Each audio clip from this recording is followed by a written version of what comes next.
여러분, 제가 섬겼던 교회에 안수 집사님이 계십니다. 이제 지금은 장로님이 되셨어요. 그 당시 안수 집사님이셨는데요. 그 집사님은 당연히 안수 집사님이시니까 예배도 잘 드리십니다. 찬양도 잘 하시고요. 또 기도도 열심히 하십니다. 거기에 제가 담당했었던 부서에 또 부장님으로도 또 계셨어요. 계셨는데요. 한 번은 이제 우리 교회가, 제가 섬겼던 교회가 방송 장비가 아날로그였습니다. 그런데 제가 봤었을 때는 모르겠습니다. 제가 귀가 그렇게 예민한 사람은 아닌 것 같아요. 그래서요, 제가 듣기에는 이 웅웅거리는 하울링이라든지 막 치거리는 노이즈라든지 이런 게 없었어요. 그래서 제가 볼 때는, 그러니까 제가 볼 때예요. 기준이 여기에서 말하는 건 제 기준입니다. 제가 볼 때는 하등 방송에 어떠한 장비가 이상이 있거나 그러지 않았어요. 노후화가 됐다면 선을 갈면 될 것이고, 혹시 믹서기가 잘못됐다면 믹서기만 디지털로 바꾸면 될 것이다. 이제 이렇게만 생각하고 있었는데, 이제 모든 결정은 이제 부목사가 결정하는 건 당연히 아니죠. 왜냐하면 우리의 교단은 대한예수교 장로회 통합층이기 때문에 목사님과 장로님들이 당회를 통해서 이제 결정하는 겁니다. 여러분, 그렇다고 당회도 그냥 하는 건 아니에요. 기본적으로 당회의 시스템은요, 이런 뭐라고 하죠? 당회 바로 아래가 이 재직회에 있는 내용들을 통해서 사실은 해야 되는 것들이거든요. 그래야 성도들이 어떠한 마음이고 성도들이 무엇을 원하고 이것을 장로들이 하나님 앞에 기도를 했을 때 적절한가? 그러면 이제 적용을 시켜야 되는 거죠. 그냥 재직회는 무시하고 독단적으로 당회에서 결정한다. 그렇기 때문에 큰 문제들이 많이 생기는 거거든요, 사실적으로. 자, 그런데 제가 있었던 그 교회에서는 이제 방송 시스템을 다 뜯어 고쳤어요. 그 일만 하는데 이제 1억이 넘게 든 거죠. 여러분, 그런데 제가 참 충격적으로 다가왔던 건, 이제 제가 그 다음에 섬겼던 교회는 일단 100만 원이 넘어가면은 다 견적서를 받았습니다, 외부에서. 가장 싼 것으로 하는 게 아니라 저희가 견적서를 받아가지고 여기와 제품들이 동일하다, 그런데 가격이 적절하다 하면 한 그 중간지대를 꼭 선정을 했었어요. 그런데 1억이 넘어가는데 어떤 견적도 받지 않고 안수 집사님이 하시는 거예요. 이제 그 음향을 하셨거든요. 그 일을 하고 있는데 인부도 있었죠. 이제 늦게까지 일을 해야 돼요. 왜냐하면 원하는 날짜가 있으니까. 그 공사 기간은 맞춰야 되는 거니까. 그렇게 일을 하시면서 이제 집사님들이 오다 가다 우리 안수 집사님이 열심히 일하시니까 이런 말을 합니다. 아이고, 집사님 참 고생 많으십니다. 그때 제가 제 귀를 의심했던 게 있어요. 그때 그 집사님이 이렇게 말씀하시는 게 떠나질 않습니다. 뭐라고 말씀하셨냐면, 아이고, 제가 해야죠. 제가 아니면 누가 하겠습니까? 이 이야기, 이 뉘앙스가 떠나질 않아요. 여러분, 너무 제가 보기에는 어이가 없었어요. 공짜로 하는 거 아니잖아요. 견적을 받지도 않았습니다. 비싼 견적일 수도 있어요. 그리고 자기의 모든 일, 그리고 인부가 있었던 거에 인부값 더 받았으면 더 받았지 덜 받았지는 않았을 거다. 또 교회학교 부장으로도 또 담당하셨는데, 이제 한 번씩 회의식을 하잖아요. 회의식을 할 때는요, 마치 이 금액은, 이 돈은 교회의 헌금에서 각 부서의 재정을 내려줬기 때문에 그 재정에서 지혜롭게 잘 활용하고 있는 건데, 마치 하는 이야기들을 보면 자신이 사는 것 같아요. 마치 자신이 씀씀이로 자신이 기분을 내는 듯한 그런 행동들을 많이 했습니다. 그리고 결국 장로에서 떨어지게 됐죠. 상처 많이 받으셨을 거예요. 그런데요, 떨어진 데는 떨어진 이유가 있지 않겠습니까? 그러니까 제가 돌아와서 어떤 이야기를 하고 싶냐면요, 여러분, 그 분에게 있어 하나님은 계세요. 기도하실 때 보면은 정말 멋들어지게 하십니다. 센스 넘치게 하세요. 그리고 또 말하는 어투들 보면은요, 이제 교회학교라든지 어디에서 볼 때 참 누가 봐도 신앙인이에요. 그런데 여러분, 제가 봤을 때는요, 하나님이 존재하지만 그분에게 있어서 삶의 중심은 하나님은 아니었던 것 같아요. 그 말 한마디, 가장 예민한 주님의 그 물질을 사용하는 것들을 보면은 그러더라고요. 그분에게 하나님은 삶의 중심, 전부, 나를 이끌어가는 매개, 그 촉매제, 그런 게 아니었었던 것 같아요. 무슨 말씀을 드리고 싶냐면, 오늘 본문 11절에서 19절이요, 이러한 내용과 매우 흡사하다라는 거예요. 이스라엘요, 하나님 알았어요? 몰랐어요? 네, 알았어요. 모르지 않았어요. 그렇다고 해서 이들의 삶에서요, 하나님을 완전히 떠난 것도 아니에요. 예배 드려요. 아니, 그 당시의 말로 제사를 드려요. 하나님을 믿는다라고 말하지만 실제의 삶은요, 다른 것에게 자신들의 삶을 다 맡기고 있었습니다. 그래서 무너졌던 거고요. 그 무너짐이 계속적으로 반복이 되어 있었던 겁니다. 오늘 본문을 통해서 우리가 이거를 좀 우리 자신을 바라봤으면 좋겠습니다. 나는 하나님을 믿는 성도인가? 아니면 하나님을 신앙하는 자인가? 아니면 나는 하나님을 믿는다라고만 말하는 종교인은 아닌가? 이런 것들을 조금 점검할 수 있기를 바랍니다. 첫째로는요, 하나님을 버린 것은 실수가 아닌 이게 구조적인 문제였더라. 11절 12절입니다.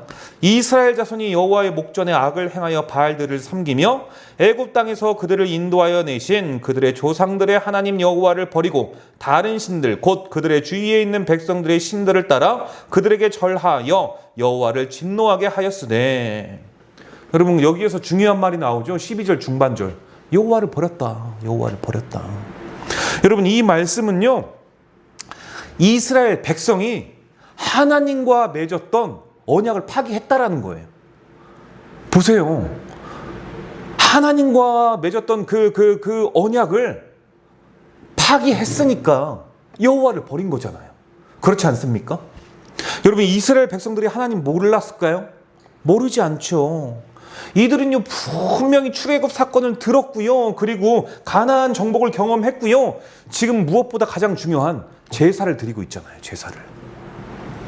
그런데도 여러분, 바알을 섬기고요, 아스타롯을 섬깁니다. 왜 이들이 이러한 삶을 살아갔을까요?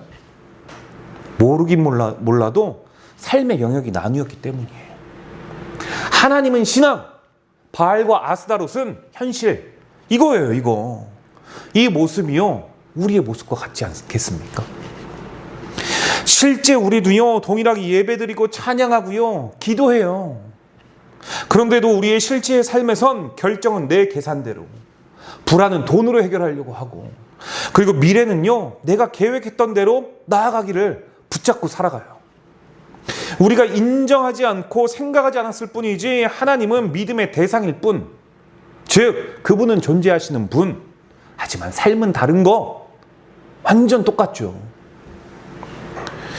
여러분, 오늘의 성도들도요, 하나님 버렸다라고 생각하지 않습니다. 하나님 정말 믿지요. 진짜로 믿습니다. 여러분, 이거 내가 성도들이요, 하나님 진짜 믿습니다. 저는 하나님을 믿습니다. 이거 정말 귀한 말이거든요. 이거 감사한 말이에요. 이게 떨어지지 않는 분들이 있어요. 그런데 이 말을 한다니요, 너무 귀하죠. 그런데 이 답변을 조금만 꼬아서 말해보자면, 나는 진짜 내 믿음의 대상이라고 말씀하는 그 하나님이 없어도 살아갈 수 있는 존재인가? 라고 질문을 해본다면 좀 다른 답들이 많이 나오지 않겠습니까? 아니야, 나는 하나님이 없으면 안 돼. 근데 돈도 없으면 안 돼. 어느 정도는 있어야지. 나는 하나님이 없으면 안 돼. 그래도 어느 정도 좀 권위는 있어야지. 하나님 없으면 안 돼. 내 자녀들 다 그래도 어느 정도 조금 사회적 지위라든지 조금은 잘 나가야지. 이거 우리 저변에요, 어느 정도 깔려 있습니다. 목사라고 다를까요? 아니에요, 여러분. 아니, 똑같아요, 여러분. 이 말씀요, 여러분, 하나님을 종교로 생각하고 있는 것이고 현실을 바알로 바라보고 있는 이 당시의 이스라엘 백성과 별반 다르지 않아요. 우리는 이미 하나님을 내 중심에서 밀어낸 것과 같죠. 그렇다면 이걸 어떻게 해야 되겠습니까? 우리가 어떻게 해야 이 문제를 해결할 수 있을까요? 이거 여러분, 우리의 결단으로 절대 안 됩니다. 작심삼일이라고 이야기를 하잖아요. 이건요, 여러분, 구조적인 문제예요. 구조적인 문제. 행동이 아니지요. 하나님을 몰라서가 아니라 하나님보다 내가 하나님을 정말 믿지만 현실이 더 커 보이기 때문이에요. 여러분, 하나님을 더 마주하는 것보다 세상을 더 자주 마주하고요, 세상 속에 살아가면서 그것들을 경험하고 있기 때문에 하나님을 향한 믿음이 세상과 현실보다 적어질 수밖에 없는 거죠. 그렇기 때문에 여러분, 우리는요, 더 강한 결심, 더 강한 믿음이 아니라 이거예요, 이거. 하나님의 은혜가 내 삶의 실제가 돼야 돼요. 그래야 가능한 거예요. 하나님의 은혜가 경험되어져야 돼요. 그리고 그 은혜가 믿어져야 되는 거죠. 그래야만이 가능한 겁니다. 진짜 그래요. 하나님께서 내 삶의 실제가 되지가 않는데 우리에게 어떤 강한 동기부여가 있다고 한들 그게 만 달, 1년 이렇게 장기적으로 긴 시간 동안 유지될 수가 있겠습니까? 그게 아니에요, 여러분. 하나님의 실제가 은혜가 될 때, 곧 성령이 우리 안에 임하시는 것이 현실이 될 때, 주일의 말씀과 지금 상통하잖아요. 성령이 너희에게 임하시면, 우리의 결단이 아니라 성령이 우리에게 임하시면, 성령 하나님께서 우리에게 임하시는 그 결과가 무엇입니까? 하나님이요, 하나님의 실제가요, 우리 삶에 은혜로 경험되어지는 거예요. 그거죠, 여러분. 그렇게 될 때 하나님이 내 삶의 가장 현실적인 분으로 느껴질 수밖에 없는 거예요. 그렇지 않습니까? 그리고 무엇보다요, 우리는요, 하나님 아니고 다른 것들을 붙들지 않게 되어 있지요. 그리고 무엇보다 성도들에게 하나님 없이도 돌아가는 삶의 구조는요, 문제가 있어요, 여러분. 결정도, 불안도, 미래도 하나님 없이 해결되는 내 삶의 구조라면 이미 중심이 바뀐 거죠. 그렇기 때문에 우리는 하나님 없이는 살 수 없는 자리로, 의지할 수밖에 없는 자리, 하나님이 실제가 되는 은혜의 삶으로 돌아갈 수 있는, 뭐 또 그렇게 살아가고 계시겠지만 그러한 저와 여러분이 될 수 있기를 주님의 이름으로 축복합니다. 둘째인데요, 고통은 우연이 아니라 언약의 결과다. 여러분, 14절이에요. 여호와께서 이스라엘에게 진노하사 노략하는 자의 손에 넘겨주사 그들이 노략을 당하게 하시며 또 주위에 있는 모든 대적들의 손에 팔아 넘기심에 그들이 다시는 대적을 당하지 못하였으며, 여러분, 여기에서 핵심은요, 넘겼다예요. 넘겼다. 하나님이 그들에게 넘겼대요. 이스라엘은요, 실제로 어떤 고통을 겪었을까요? 전쟁이 일어납니다. 여러분, 전쟁이 일어나요. 언제 공격당할지도 모르는 그 불안함 속에서 살아가는 거예요. 그리고 약탈을 당하죠. 1년 내내 피땀 흘려가지고 막 농사 지었는데 내 입에도 넣어보지도 못하고 약탈 당하는 거예요. 아니, 그 약탈이 그냥 어느 정도 일정 부분의 약탈이면 괜찮겠는데 내 가족, 나는 어떻게 굶겠는데 내 자녀들이 배를 골아요. 내 자녀들 어떻게 조금 힘들게 살아가지고 다음에는 농사 지어가지고 절대 빼앗기지 않겠다라고 이야기하는 종자씨라도 있으면 좋겠는데, 여러분, 약탈자들이 종자씨를 생각하면서 가져갑니까? 그런 거 아니잖아요. 여러분, 이거예요. 전쟁, 약탈, 그리고 언제까지 이어질지 모르는 그 두려움, 이 연속성으로 계속 힘들게 살아갑니다. 여러분, 이러한 것들이 이 삼중고 가운이 어떻겠어요? 삶이 흔들릴 수밖에 없죠. 무너질 수밖에 없습니다. 그런데 여러분, 이 일 지금 왜 일어나는 걸까요? 그렇죠? 절대 우연이 아니죠. 절대 우연이 아니라는 거예요. 성경 전체의 흐름을 보면 예고된 게 있어요. 신명기 28장만 봐도 알잖아요. 하나님의 말씀을 떠나지 않으면 너희들에게 복이 임하고, 하나님의 말씀을 떠나면 너희에겐 저주가 임하더라. 임한다. 이게요, 지금 현실이 된 거예요. 현실이 되고 있는 거죠. 이거요, 이미 받은 약속들인데 그 일이 현실이 돼버려요. 여러분, 우리 하나님께서는요, 감정적으로 그냥 화가 나가지고 저와 여러분들에게, 그리고 당시의 이스라엘 백성들에게 벌을 내리시는 분이 아닙니다. 이 하나님은요, 사람과 달라요. 사람은 감정에 휘둘리는 게 너무나도 많은데 하나님은 그렇지 않습니다. 당신이 말씀하신 대로, 당신께서 언약을 세우셨던 그대로 준행하세요. 지금 그대로 된 결과예요. 여러분, 이 고통 우연도 아니고요. 누군가의 실수도 아니고요. 하나님 계획 밖에서 일어난 일도 아닙니다. 이스라엘이 겪고 있는 이 고통 자체가 하나님의 말씀의 결과 그대로 된 줄로 믿으시길 바랍니다. 아멘. 그런데 여러분, 이 모든 고통이 심판은 아니에요. 분명한 것은 하나님을 떠난 삶은 결국 무너지더라, 관계가 끊어지더라, 중심이 흔들려서 방향을 잃게 되더라, 이거죠, 이거. 그런데 여러분, 지금 저와 여러분들에게 혹시 연속되는 불안함, 연속되는 불안감, 이런 거 있지 않으십니까? 이런 거요, 그냥 불안함이라든지 그냥 막연한 불안감이 아닐 수 있어요. 그러니까 모든 결과가 죄는 아닐 수 있습니다. 그런데요, 시도 때도 없이 동일한 문제로 불안하고 힘들고 괴롭고 어렵고 넘어지고 쓰러지고 폭폭하고 막막하고 그래서 암울하다면 여러분, 이거는요, 우리가 한번 돌아봐야 될 건 있어요. 분명히 반드시. 우울감은 있을 수 있지만 우울증은 병이잖아요. 불안감은 있을 수 있지만 불안함이 계속된다면 이건 다른 문제라는 거죠. 단순히 그 상황을 보는 게 아니라 내가 하나님을 떠난 건 아닌지, 내가 하나님의 말씀을 외면하고 있는 건 아닌지, 내 삶의 현실과 중심에는 아스다롯이 더 중요하게 생각하고 있진 않는지, 이런 것들을 돌아봐야 된다는 거예요. 나에게 지금 일어나고 있는 이 전쟁과 같은, 그리고 이 약탈과 같은 그 안에서 두려워 떨고 있는 우리의 삶, 나의 삶, 이거예요, 여러분.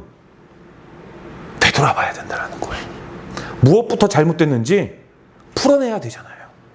그런데 너무 축복인 것은요, 역설적이게도 내가 당하고 있는 이 고통과 이 어려움과 이 고난이요, 결국은 고난으로 끝나는 고난이 아니라는 거예요.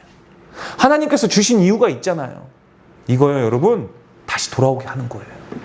그러니까 내가 지금 고난당하고 있다, 내가 도대체 왜 이런 일을, 내가 어쩐지 요즘에 잘 되고 있더라, 이렇게 나 자신을 그냥 깎아내리고 나는 안 되는 사람이다 라고 볼 게 아니라, 하나님께서 나를 사랑하시는구나, 이렇게 살아갔던 나인데도 불구하고 하나님께서 나를 놓지 않으시는구나, 이게 여러분 빨리 와야 된다는 거죠. 하나님께서는요, 이 고통을 통해서도 이 벌을 통해서도 하나님의 사람을 절대 포기하지 않는다라는 거예요. 이게 바로 그 증거입니다. 그래서 하나님께서는 우리에게요, 때론 사사시대의 백성들처럼 누군가에게 넘기는 방식으로 일을 하세요. 그게 또 하나님의 또 다른 일하시는 방식 중에 하나예요. 그래서 이거는요, 심판이 아니라 하나님의 은혜임을 믿을 수 있길 바랍니다. 마지막 세 번째는요, 은혜는 하나님의 성품에서 시작이 된다라는 겁니다. 16절을 보면은요, 하나님께서 사사들을 세우셔가지고요, 노력하는 자들의 손에서 이스라엘을 구원해요. 그런데 이 구원 전에 여러분, 이들이요, 압제를 당하고 고통을 당할 때 18절에 보면은요, 부르짖어요. 부르짖어. 그런데 이 부르짖음이 여러분, 진정한 회개는 아닙니다. 진정한 회개가 아니에요. 그냥 왜 부르짖느냐면 이 상황에 벗어나고 싶어가지고, 너무나도 폭폭하고 너무나도 고통스럽고 너무나도 끔찍스러우니까 이 상황 조금 어떻게 벗어나 보려고 진심이죠. 진심으로 부르짖는 거예요. 회개하고는 전혀 다릅니다. 하나님께 회개하고자 부르짖질 않아요. 내용을 잘 들여다보면은요. 그런데 여러분, 그럼에도 불구하고 제대로 회개하지 않고 하나님께 돌아오지도 않았으면서 삶의 구조 역시 그대로예요. 그런데도 불구하고 놀라운 건 하나님이 일하시기 시작해요. 하나님이 움직이시기 시작해요. 그 신음이면 됐대요. 그 고통이면 됐대요. 그 어려움을 알고 있는 거면 됐대요. 사랑하는 예수로 사는 교회 성도 여러분, 우리 하나님께서는요, 저와 여러분의 완전한 회개를 보시고 일하시거나 움직이시는 분이 아니시라는 거예요. 무슨 말씀이냐? 우리의 결단, 우리의 믿음의 크기, 이걸로 반응하시는 분이 아니라 하나님은 오직 자신의 성품대로 일하시는 분이시라는 거예요. 움직이시는 분. 하나님의 성품 중에 뭐가 있어요? 긍휼하심. 하나님의 긍휼하심을 통해서 하나님이 보시기에 내 자식들이, 내 새끼들이 너무 신음하고 있는 거예요. 그리고 고통에 부르짖고 있는 거죠. 그러니까 우리 하나님 입장에서는 그만하면 됐다. 그거면 됐어. 그 신음이면 좋게. 그리고 일하시는 겁니다. 우리 하나님께서는. 여러분, 이게 바로 우리 하나님이신 줄 믿으시길 바랍니다. 이게요, 부모의 마음 아니겠습니까? 어머니 아버지의 마음 아니겠어요? 그래요, 여러분. 그렇게 해서요, 이들이요 구원함을 받게 돼요. 그런데 문제는 19절. 그 사사가 죽은 후에 그들이 돌이켜 그들의 조상들보다 더욱 타락하여 다른 신들을 따라 섬기며. 여러분, 지금 19절의 백성들이요 16절의 백성들과 다른 백성이 아닙니다. 16, 17, 18, 19 다 동일한 백성들이에요. 다 그들이에요. 동일한 사람이고 죽었다 살아났고 아팠다가 회복된 줄 알았는데 결과를 보니까 19절에 더 악화가 됐어요. 더 악랄해졌어요. 이건 단순히 실패가 아니라 거듭 말씀드리지만 구조 문제죠. 사사가 있을 때는 버티지만 사사가 사라지니까요 다 무너지잖아요. 외부의 도움으로는 유지가 되는 상태인데 내면은 바뀌지 않는 거. 누군가가 있어야 신앙생활 하는 거. 누군가 있어야 무너지지 않는 거. 당당한 주체가 되지 못하고 늘 누군가의 영향을 받으면서 살아갈 수밖에 없었던 존재. 그 존재가 없어지니까 허무하게 무너지잖아요. 여러분, 시간이 지나면요 돌아갑니다. 돌아오고요 계속되는 게 사사기잖아요. 왜 그렇습니까? 신앙의 구조가 그대로니까. 하나님 없이도 돌아가는 삶의 구조니까. 내가 중심이 되는 선택의 방식이 불안이고, 내가 선택이 되는 그 중심이 내 이득이며 하나님이 아니니까 이 구조는요 계속 무너질 수밖에 없는 구조예요, 여러분. 이게요 사사기적 신앙이 그래서 위험한 겁니다. 여러분, 그렇다면 우리는 어떻게 해야 됩니까? 사사가 사라져버리면 또다시 이러한 악한 삶을 살아갈 수밖에 없을 텐데 우리는 어떻게 해야 된다라는 거예요. 사람은요 자신의 의지로 절대 변하지 않습니다. 자신이 결단한 대로 절대 되지 않아요. 우리가 무엇을 믿어야 되겠습니까? 예수 그리스도예요. 사사는 왔다 가는 존재이지만, 그래서 부분적으로 구원해 줄 수는 있을지 모르겠지만, 여러분, 예수님은 다르다니까요. 예수는요 그리스도예요. 그분을 뭐라고 이야기하냐면 메시아라고 이야기를 해요. 그 메시아가 뭐냐? 구원자예요. 그 구원자의 구원은 단 한 번으로 모든 것이 종결됐습니다. 뭐요? 십자가의 은혜. 할렐루야. 성도가 이 사사기를 보면서 나는 안 되는구나 자괴감에 빠져가지고 머리를 막 뜯고 옷을 찢는 그런 게 아니라 예수님을 바라봐야 돼요. 사사도 소용없구나. 그들이 있었을 때는 구원함을 받은 것 같았는데 그거 아니구나. 구원함을 받은 것 같았다. 여러분, 제가 가끔 해외 토픽 보면요 이런 것들이 올라옵니다. 분명히 이분이 죽어서 장사를 지내고 있는데 다시 살아나요. 그런 거 가끔 보지 않습니까? 그런데요 결국 어떻게 돼요? 그분들 부활했다라고 말하나요? 살아났다고 말하지 부활했다라고는 말하지 않아요. 부활은요 영원히 죽지 않았을 때 사용될 수 있는 언어입니다. 그런데 살아났다, 죽었다 살아난 사람은 많아요. 그런데요 그들은 다시 죽어요. 여러분, 예수님은 죽지 않습니다. 그러니까 우리가 실망하고 넘어질 때는 나 자신을 믿고 나 자신에게 빠져가지고 계속 지하로 내려가는 삶이 아니라 우리 주님을 봐야 될 줄로 믿습니다. 내 한계성을 인정하고 나는 안 됨을 인정하며 예수 그리스도께서 우리를 위하여 십자가에서 그 피 흘려 돌아가신 그 은혜, 그것으로 말미암아 완성된 그 구원의 완성, 그것을 믿고 살아가는 자들에게만 여러분 다음 스텝이 있는 거예요. 나는 안 된다. 내 신앙은 여기까지야. 내가 그러니까 뭐가 되겠어. 여러분, 무슨 발전이 있고 어떤 삶의 부귀영화가 있겠어요. 나는 해도 안 되는 사람인데. 그런데 나도 안 되는 삶이라는 걸 나는 알아요. 왜? 우린 죄인이잖아요. 죄인 중에 괴수잖아요. 그럼에도 불구하고 사사기적 신앙을 끊어내기 위해선 예수님을 우리 가운데로 초청을 해야만이 우리가 사사기적 신앙을 끊고 우리의 삶의 모든 구조적인 문제들을 넘어서 형통의 길로 나아갈 수 있다는 것. 이게 여러분 사사기적 신앙을 끊을 수 있는 유일한 방법인 것을 믿을 수 있기를 바랍니다. 여러분 나머지 이 사흘이라는 시간에도요 다른 게 아닙니다. 우리에게 필요한 건요 날마다 넘어지고 쓰러질 수 있어요. 주님의 계산 안에 그 모든 것들이 다 들어가 있어요. 여러분 우리가 예수님 믿으로 말미암아 형통하고 하나님께서 보시기에 기뻐하시는 신앙인의 삶으로 살아가지 않는다는 건 우리 주님의 십자가의 그 보혈에 다 포함이 되어 있다니까요. 그러면 우리가 살아가야 될 때 무엇을 믿고 살아가야 될 것인가? 단 하나예요. 나의 나됨을 인정하고 하나님 앞에 나를 내어놓는 것. 그리고 우리의 삶의 구조가 성령 하나님께서 오직 성령이 우리에게 임하시면 너희에게 임하시면이라고 이야기했던 주일의 말씀을 기억해서 살아가는 것. 여러분 가장 중요한 건 수요예배의 말씀도 좋아요. 그런데요 메인 디쉬는 주일의 말씀입니다. 주일의 말씀 하나로요 8,690분인가요? 일주일을 보통 나누었을 때 그 정도 시간이 됩니다. 여러분 주일의 말씀으로 우리의 삶을 그렇게 살아가야 돼요. 그러니 주일의 말씀이 얼마나 중요해요. 그런데 그 주일의 말씀이 뭐였어요? 성령이 너희에게 임하시면 우리가 증인된 삶을 살아갈 수 있다. 그 증인된 삶은 바로 예수 그리스도를 우리 안에 모셔두는 일. 그렇게 될 때 우리의 삶의 사사기적 신앙은 떠나간 줄로 믿고 우리에게 임하시는 구조적인 모든 환경과 문제가 해결된다라는 사실을 믿고 돌아가실 수 있는, 또 그렇게 살아내실 수 있는 저와 여러분이 되시기를 주님의 이름으로 축복합니다. 기도하도록